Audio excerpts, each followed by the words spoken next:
আসসালামু আলাইকুম। আপনারা সবাই হযরত আব্দুল্লাহ ইবনে উমর রাদিয়াল্লাহু তাআলা আনহুর কথা সবাই তো জানেন। তাহলে চলুন আজকে তার ঘটনা জানা যাক। হযরত আব্দুল্লাহ ইবনে উমর রাদিয়াল্লাহু তাআলা আনহুর জীবন পরিপূর্ণ নবী জীবনের প্রতিচ্ছবি ছিল। লোকেরা ইবনে উমর রাদিয়াল্লাহু তাআলা আনহাকে নবী প্রেমের পাগল বলতো।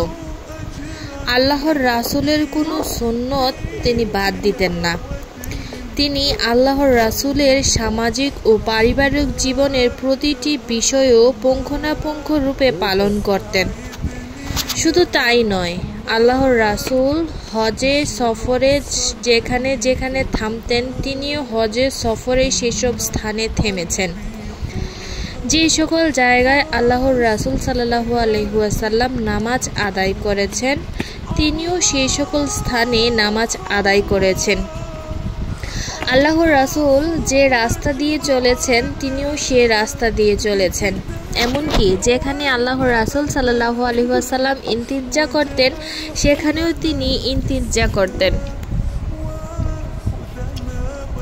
হজের সফরে আল্লাহর রাসূল সাল্লাল্লাহু আলাইহি ওয়াসাল্লাম কুবাতে দুভাবে তাশরিফ নিয়েছেন, হেঁটে ও সাওয়ার হয়ে। হযরত ইবনে উমর রাদিয়াল্লাহু তাআলা আনহু হজের সফরে কুবাতে দুভাবে গিয়েছেন, হেঁটে ও সাওয়ার হয়ে। আল্লাহর রাসূল সাল্লাল্লাহু আলাইহি ওয়াসাল্লাম যুলহুলাইফাতে নেমে নামাজ পড়েছেন। আব্দুল্লাহ ইবনে উমর রাদিয়াল্লাহু তাআলা আনহু সেখানে নামাজ পড়েছেন। বিয়ের দাওয়াত কবুল করা সুন্নত। হযরত ইবনে উমর রাদিয়াল্লাহু তাআলা আনহু রোজা অবস্থায়ও বিয়ের দাওয়াত ফেরাতেন না। খাবারের অংশগ্রহণ না করলেও বিয়ে বাড়িতে গিয়ে হাজির হতেন। আল্লাহর রাসূল সাল্লাল্লাহু আলাইহি ওয়াসাল্লাম মক্কা শরীফে প্রবেশকালে বাতহায় কিছুক্ষণ বিশ্রাম নিতেন। হযরত ইবনে উমর রাদিয়াল্লাহু তাআলা আনহুও এ আমল জারি রেখেছেন। তাছাড়া চুল দাড়ি রাখা, ছোট করা, ছাঁটা, পোশাক পরিচ্ছদ পরিচ্ছন্ন রাখা সর্বক্ষেত্রে তিনি আল্লাহর রাসূল সাল্লাল্লাহু আলাইহি ওয়াসাল্লামকে অনুকরণ করতেন। কাবা শরীফের রুকনগুলোর মধ্যে তিনি রুকনে ইয়ামিন বাদ রাখতেন। তার বিহার দিন ইহরাম খুলতেন।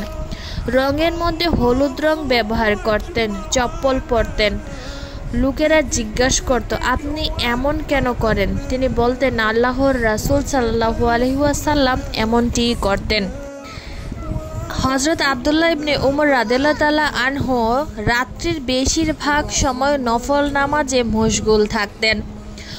হযরত নাফে রাহমাতুল্লাহ আলাইহি বলেন, রাতভর নামাজ আদায়ের পর ফজরের কিছুক্ষণ পূর্বে ইবনে উমর রাদিয়াল্লাহু তাআলা আনহু আমাকে জিজ্ঞাসা করতেন ফজরের সময় হয়েছে কিনা। যদি বলতাম হয়নি তাহলে পুনরায় নামাজে মশগুল হতেন। তার প্রতিদিনকার নিয়ম ছিল যে তিনি এশার নামাজের সময় মসজিদ থেকে বের হয়ে বাজারে গমন করতেন এবং বাজারের প্রয়োজন পূরণ করে পুনরায় মসজিদে প্রবেশ করে নামাজ আরম্ভ করে দিতেন। মুহাম্মদ ইবনে জায়েদ তার পিতার কাছ থেকে বর্ণিত করেন, হযরত ইবনে উমর রাহমাতুল্লাহ আলাইহি প্রতি রাতে 4-5 বার উঠে তাহাজ্জুদের নামাজ আদায় করতেন। ইবনে সিরিন বলেন, হযরত ইবনে উমর রাদিয়াল্লাহু তাআলা আনহু রাত্রির নামাজে পুরো কোরআনে মাজিদ খতম করতেন। সুবহানাল্লাহ। কোনো বছর তিনি হজ করা বাদ দিতেন না। ফিতনার সময় মক্কার পরিস্থিতি অশান্ত ছিল। সে সময় মক্কা নিরাপদ শহর ছিল না। সে কঠিন পরিস্থিতিও তিনি হজ বাদ দেননি। হযরত ইবনে জুবাইর রাদিয়াল্লাহু তাআলা আনহু এবং হজ্জতের মধ্যকার যুদ্ধের সময় ইবনে উমর রাদিয়াল্লাহু তাআলা আনহু মক্কায় হজ পালনের জন্য গমন করতে চাইলে তার শুভাকাঙ্ক্ষীরা তাকে বাধা প্রদান করেন। হযরত ইবনে উমর রাদিয়াল্লাহু তাআলা আনহু বলেন, আমি যাবই, তবে যদি হুদাইবিয়ার সন্ধির সময় আল্লাহর রাসূল সাল্লাল্লাহু আলাইহি ওয়াসাল্লামকে যেভাবে বাধা দিয়েছিল, আমাকে কেউ যদি সেরকম বাধা প্রদান করে তাহলে আমি হজ আদায়ে অসমর্থ হয়ে উমরা পালনের নিয়ত করব। অধিক সংখ্যক হজ পালনের দারুণ সাহাবাদের মাঝে হযরত ইবনে উমর রাদিয়াল্লাহু তাআলা আনহুকে মানাসিকে হজের সবচেয়ে বড় আলেম মনে করা হতো। ছোটখাটো ইবাদতও তার থেকে বাদ যেত না। প্রত্যেক ওয়াক্তে নামাজের সময় তিনি নতুন করে ওযু করে নিতেন। মসজিদে গমনের সময় আস্তে আস্তে যেতেন, ছোট ছোট কদমে কদমে যেতেন, যেন পা ফেলার সংখ্যার অধিক পরিমাণ সওয়াব পাওয়া যায়। হযরত ইবনে উমর রাহমাতুল্লাহ আলাইহির জীবন ছিল জুহুদ ও তাকওয়ার গুণে সজ্জিত। এ ব্যাপারে সকলেই একমত যে তার জামানায় তার মতো অনেক লোক ছিল, কিন্তু তিনি ছিলেন অতুলনীয়। তার ললাটে জুহুদ ও তাকওয়ার উজ্জ্বল নিশানা যৌবনেই লক্ষ্য করা যেত। কুরাইশ যুবকদের মাঝে হযরত ইবনে উমর রাদিয়াল্লাহু তাআলা আনহুর এমন বৈশিষ্ট্যের অধিকারী ছিলেন যে তার মাঝে দুনিয়ার প্রতি কোনো আসক্তি কেউ দেখতে পাননি।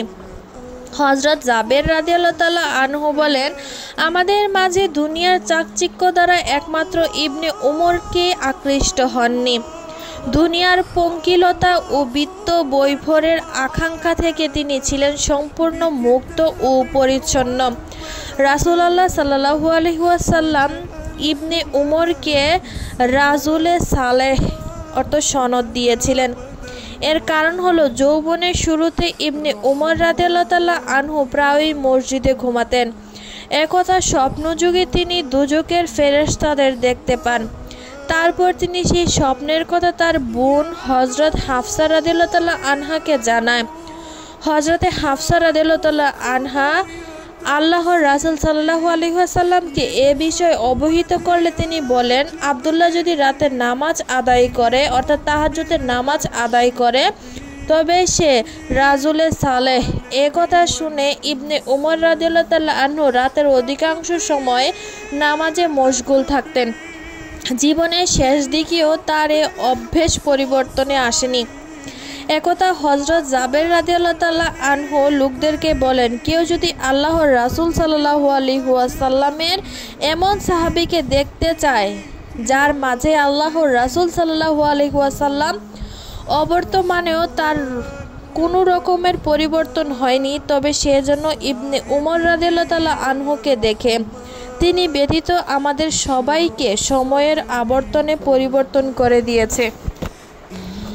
পূর্বেকার সত্যানুসারীর লোকেরা অন্যায় অত্যাচার দেখে প্রতিবাদে সোচ্চার হতেন। তারা মিথ্যা ও বাতিলের গোলামি কবুল করেননি। হযরত ইবনে উমর রাদিয়াল্লাহু তাআলা আনহুর ছিলেন সেই শ্রেণীর একজন মর্দে মুজাহিদ। বনি উমাইয়ার শাসকদের অত্যাচারে নির্যাতিত ও নিশৃঙ্খলতায় তিনি কঠোর সমালোচনা করতেন। তার জীবদ্দশায় হাজ্জাজের অত্যাচারের সময় মানুষ অতিষ্ঠ হয়ে পড়েছিল, কিন্তু কেউ প্রতিবাদ করার সাহস পেত না। কিন্তু হযরত ইবনে উমর রাহমাতুল্লাহ আলাইহি তাআলা আনহু নির্ভয়ে হাজ্জাজের সামনে তার অন্যায়ের প্রতিবাদ করতেন। একদা ইবনে উমর রাহমাতুল্লাহ আলাইহি উপস্থিতিতে হাজ্জাজ খুতবা প্রদান করছিল। ইবনে উমর রাদিয়াল্লাহু তাআলা আনহু লোকদের উদ্দেশ্যে বলেন, এ ব্যক্তি মহান আল্লাহর দুশমন। সে হেরেমে এলাহিকে অপমান করেছে, বায়তুল্লাহ ধ্বংস করেছে, ওলিয়াউলদের কতল করেছে। একবার হাজ্জাজ এক খুতবায় বলেছিল, ইবনে জুবাইর কালামুল্লাহ পরিবর্তন এবং বিকৃত সাধন করেছে। হযরত ইবনে উমর রাদিয়াল্লাহু তাআলা আনহু সঙ্গে সঙ্গে ক্রুদ্ধ কণ্ঠে বলেন, তুমি মিথ্যা বলেছ। কুরআনের পরিবর্তন এবং বিকৃতির শক্তি ইবনে জুবাইরের নেই, তোমাদেরও নেই। হযরত ইবনে উমর রাদিয়াল্লাহু তাআলা আনহুর মৃত্যুর আগে হাজ্জাজ তাকে দেখতে আসে। ভালো মানুষের মতো বলে, আপনাকে যে ব্যক্তি জখম করে যদি তাকে আমি চিনতাম তাহলে অবশ্যই গ্রেফতার করতাম। হযরত ইবনে উমর রাদিয়াল্লাহু তাআলা আনহু বলেন, তোমার বর্ষার আঘাতে আমি জখম হয়েছি। হাজ্জাজ জিজ্ঞাসা করলো, তার মানে? হযরত ইবনে উমর রাদিয়াল্লাহু তাআলা আনহু তখন বলেন, হজের সময় তুমি লোকদের অস্ত্র বহনের অনুমতি দিয়েছ।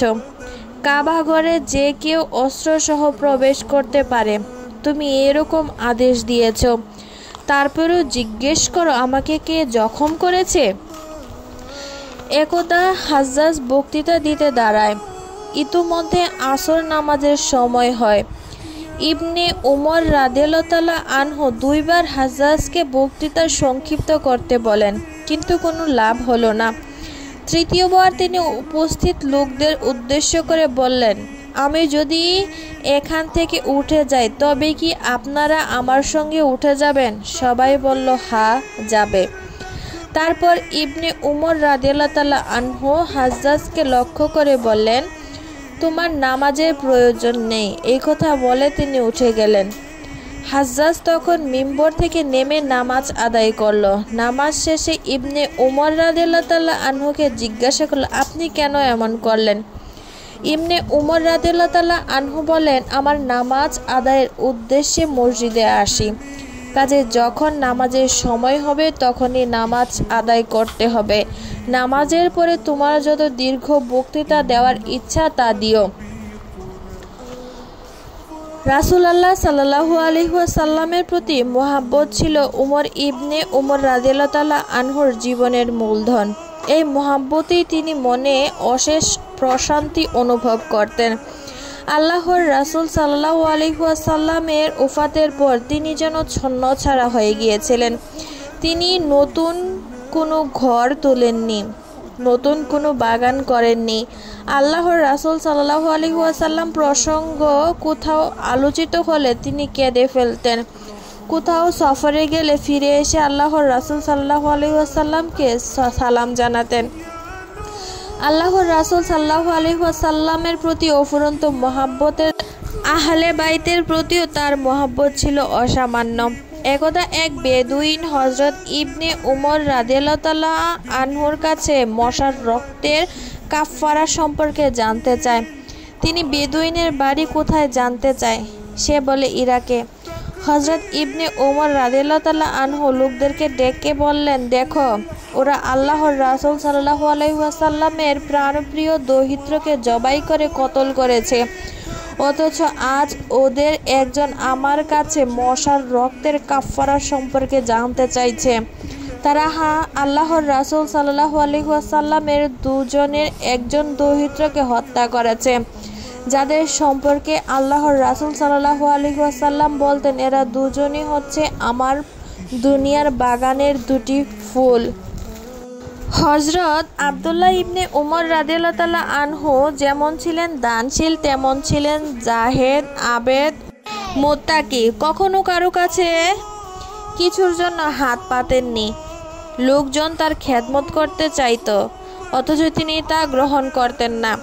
একদা আব্দুল্লাহ আজিজ ইবনে হারুন তার কাছে পত্র পাঠালেন যে, আপনার যে কোনো প্রয়োজনের কথা আমাকে লিখে জানান, আমি আপনার খেদমত করব। তখন ইবনে উমর রাদিয়াল্লাহু তাআলা আনহু জবাব পাঠালেন যে, যাদের প্রতিপালনের দায়িত্ব তোমার উপর রয়েছে তাদেরকে দাও, আমার প্রয়োজন মেটানোর দরকার নেই। মনে রাখবে, উপরের অর্থাৎ আল্লাহ তাআলার হাত নিচের গ্রহীতার অর্থাৎ হাত অপেক্ষা উত্তম। একদা হযরত ইবনে উমর রাদিয়াল্লাহু তাআলা আনহু কোথাও যাচ্ছিলেন। পথে একজন বেদুইনের সাথে দেখা হলো। তিনি সেই বেদুইনকে সাওয়ারির জন্য নেওয়া গাধা এবং পাগড়ি দান করে দিলেন। হযরত ইবনে উমর রাদিয়াল্লাহু তাআলা আনহুর সফর সঙ্গী ছিলেন ইবনে দিনার। তিনি বললেন, আল্লাহ পাক আপনাকে দান করার সামর্থ্য দিন। এ বেদুইন তো সাধারণ লোক, তাকে এত কিছু দেওয়ার কি সমীচীন? হযরতে ইবনে উমর রাদিয়াল্লাহু তাআলা আনহু বললেন, এ বেদুইনের বাবা ছিলেন আমার বাবার বন্ধু।